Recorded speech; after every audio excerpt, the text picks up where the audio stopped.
নমস্কাৰ বন্ধু বান্ধৱীসকল, মোৰ নতুন ভিডিঅ'লৈ আপোনালোকক সকলোকে স্বাগতম জনাইছোঁ। এটি নতুন এক্সপেৰিয়েঞ্চ মই আপোনালোকৰ আগত আজি শ্বেয়াৰ কৰিম। আপোনালোকে মোৰ নামটো চেঞ্জ কৰা দেখিছে চেনেলৰ, যে মই ৰাখিছোঁ ৰেকি ধ্যান বেবী বৰুৱা।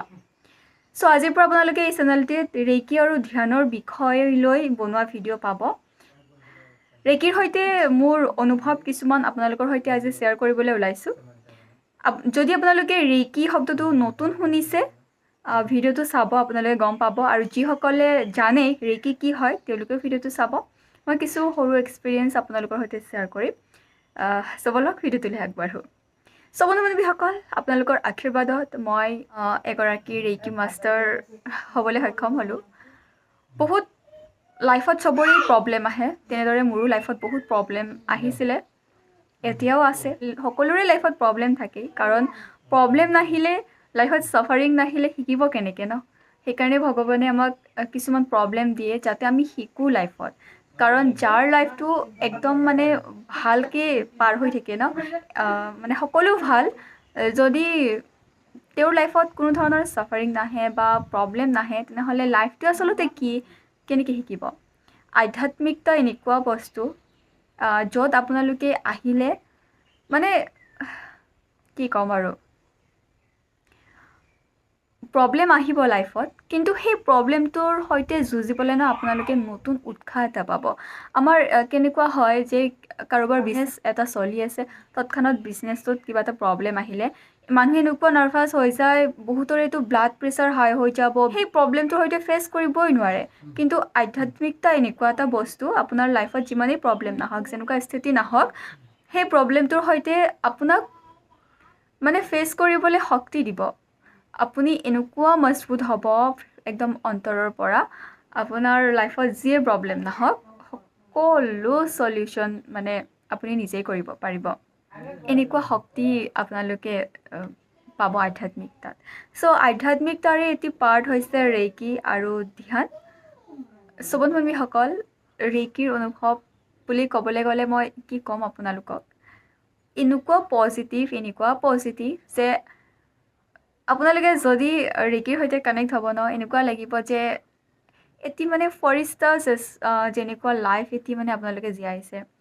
যেনেদৰে আকাশৰ আগতে আমি যেনেকৈ ভিডিঅ' কিছুমান চাইছিলোঁ যে এঞ্জেল আহি কিনে এনেকৈ কিবা এটা কোনোবাই দুখ পাইছে, এনেকৈ দিয়াৰ লগে লগে ঠিক হৈ গ'ল।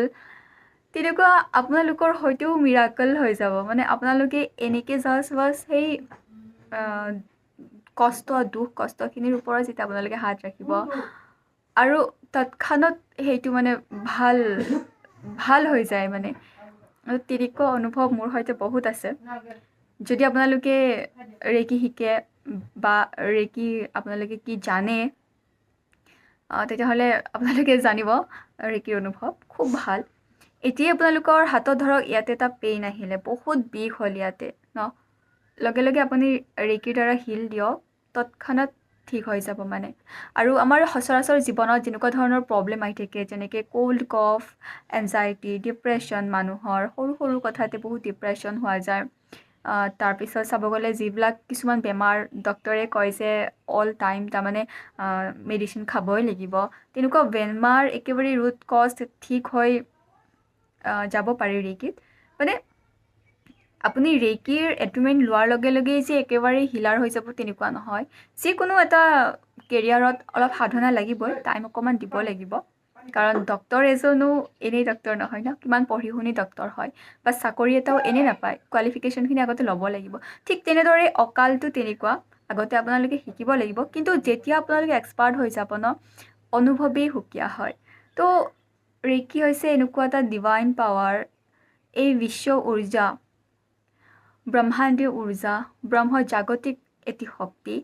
এই শক্তিক যদি আপোনালোকে একদম মনেৰে, আত্মাৰে, বিশ্বাসেৰে গুৰুৰ পৰা দীক্ষা লৈ আঁকোৱালি লয় ন, আপোনালোকৰ জীৱনৰ সৰু সৰু সমস্যা, সৰু সৰু দুখ, যেনেদৰে মানুহৰ আগত ক'ব লগা হয় মোৰ এনেকুৱা হৈছে তেনেকুৱা হৈছে, আপোনালোকে নিজেই ঠিক কৰিব পাৰিব। সেই দুখ, সৰু সুৰা বেমাৰ ঘৰত কেতিয়াও দেখাই নাপাব, হিল কৰি তৎক্ষণাত সেই বেমাৰৰ পৰা হাত সাৰিব পাৰিব ৰেকিৰ পাৱাৰ। ৰেকিৰ অনুভৱেই সুকীয়া। চ' যিবোৰ বেমাৰ মানুহৰ বহুত পুৰণা থাকে সেইবিলাক অলপ ভাল হওঁতে টাইম লাগে। ৰেগুলাৰ যেতিয়া আপুনি হিল কৰিব তাতো আৰাম পোৱা যায়। যিবিলাক বেমাৰ ডক্তৰেও হাত দাঙি দিয়ে যে এইবিলাক বেমাৰৰ আৰু চিকিৎসা নাই, এনেকুৱা বেমাৰো ৰেকিত মানে ভাল হোৱা দেখিবলৈ পোৱা গৈছে। কিন্তু তেতিয়া বহুত মাষ্টাৰশ্বিপ ল'ব লাগিব, এডভান্স টুলছ আছে কিছুমান, তেতিয়া ঠিক হয়। এইটো নকওঁ যে ডক্তৰবিলাক নহ'লে কিয় আছে, মই সকলোকে সন্মান কৰোঁ। কিন্তু মানে ৰেকি এটা এনেকুৱা পাৱাৰ, যদি আপোনালোকে বিশ্বাস কৰে আৰু ৰেকিৰ সৈতে চাৰ্জ হয় ভালদৰে হিল কৰে, তেতিয়াহ'লে সকলো বেমাৰৰ পৰাই মুক্তি পোৱা যায়। চ' সৰু এটি অনুভৱ মই আপোনালোকৰ সৈতে শ্বেয়াৰ কৰিলোঁ। চ' আজিৰ ভিডিঅ'টোৰ পৰা লৈছোঁ বিদায়, পুনৰ এটি নতুন ভিডিঅ'ত লগ পাম।